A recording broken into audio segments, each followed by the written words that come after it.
Did you come for the library amnesty? Regrettably, our alumni schedule for the semester has been heavily impacted by the massacre.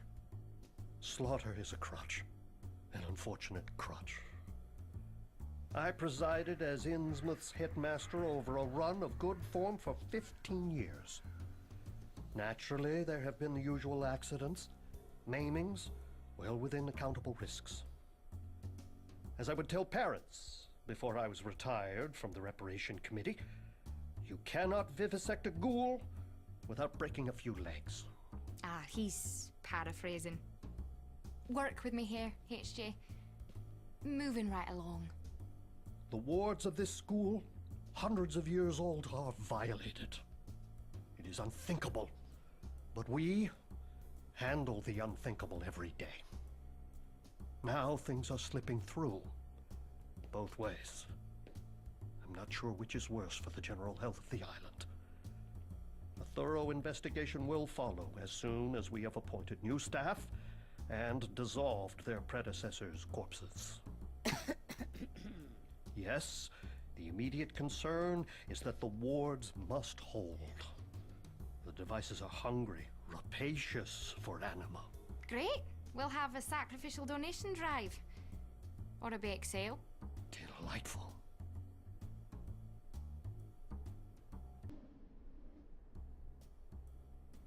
To teach the gifted is the highest form of our sciences and arts. Believe me, I have made exhaustive studies of them all. Necromancy is a dog and pony show. Demonology? Please.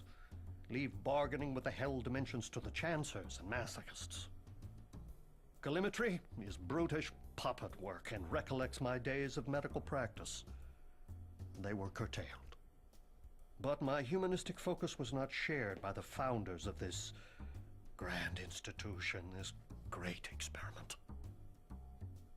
It has been said that there is a skeleton in every closet here at Innsmouth. That is simply not true. They were laid into the very foundation walls. The basement might bleed if you chipped beneath the plaster. That's a figure of speech, right? I'm sorry, Carter. Oh my god, have you ever heard of a white lie?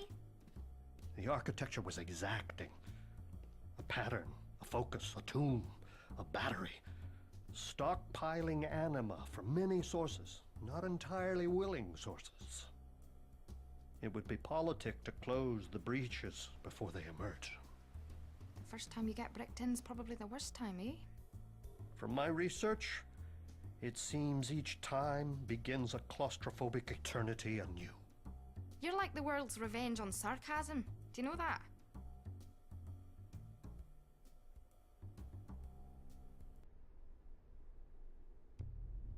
At least the war golem's still in formaldehyde.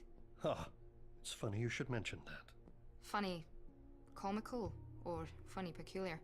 I don't really understand the phrase. I was auditioning it for future personable conversation.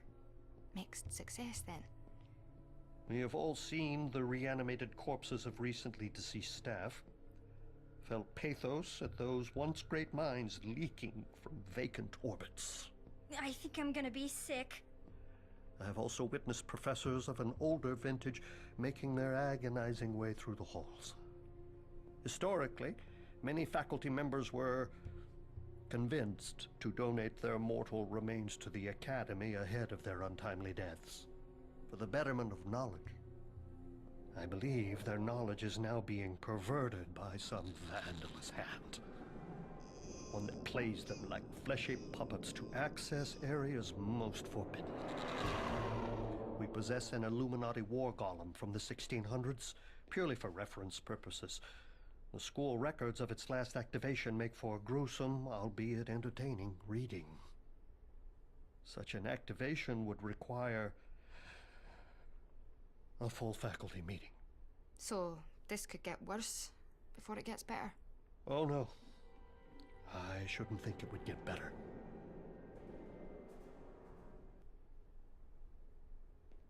A wraith? That's improbable. They cannot manifest far from their wretched corpse. Only the Yazidi knew how to... Oh, Oh, Yazidi. As a bookish child, I accidentally intoned a death curse that claimed my mother, our neighbors, and a passing couple in the street, though it spared their small russet dog. I was young and needed the knowledge. Carter, this is why I saw something of myself in you. A great and terrible power to be shaped with the care I never had. That's not really encouraging, sir. I assure you that your magic has almost certainly not caused any immediately fatal injuries. This loose end has become a hangman's noose. Exorcising the Wraith calls for a ritual sacrifice. My ritual sacrifice. No way. No bloody way. In fact, it is the only way. In the realm of the Peacock King, blood calls for blood. Such is the price of foolish magic. I should like that for my epitaph. This isn't gonna happen, HJ. Obviously, I defer to your massive brain on most matters of the occult, but the only object lesson happening today is you learning about compromise. That sounds painful. Less painful than making a pentacle from your entrails. You remembered the very book of curses. Truly a model student.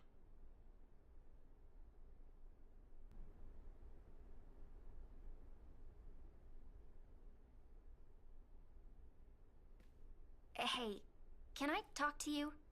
Chosen one to, chosen one, about a big problem. Obviously not as big a problem as all the other big problems you guys are dealing with outside those walls. But still, help?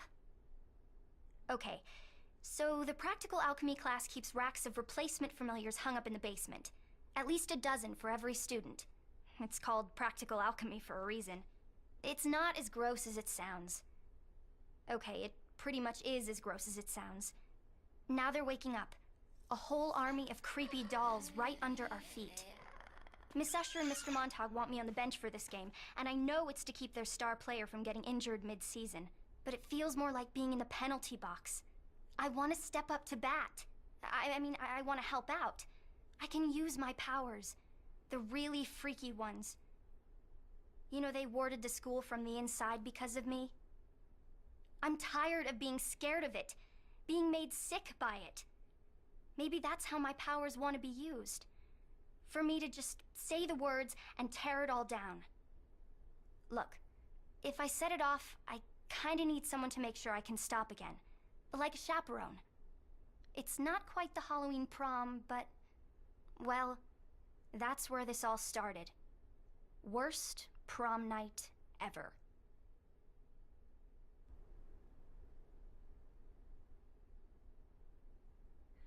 But don't worry, you're not interrupting a parent-teacher evening or night.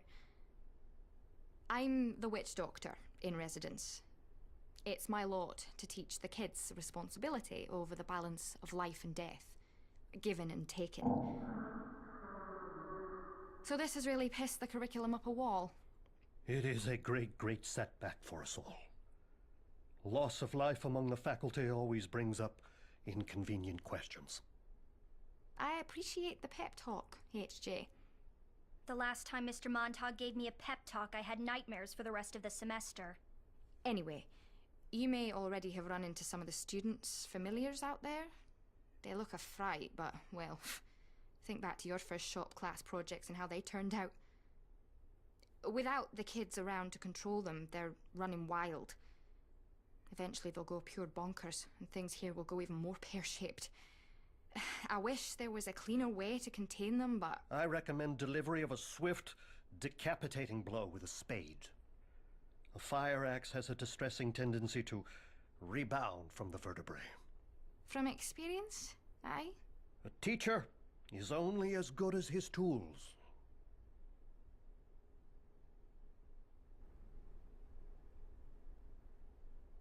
A fringe benefit of my talents is a heightened sensitivity to the natural world, particularly when the unnatural puts the boot in. When the trouble started, some of the staff made a break for the river. trained magi who could take care of themselves. But something was waiting for them. Nothing natural. It's still out there. Carter and I have had the same dream, and it's a doozy. The harvest at Henderson's farm, swollen and churning with lava and disease.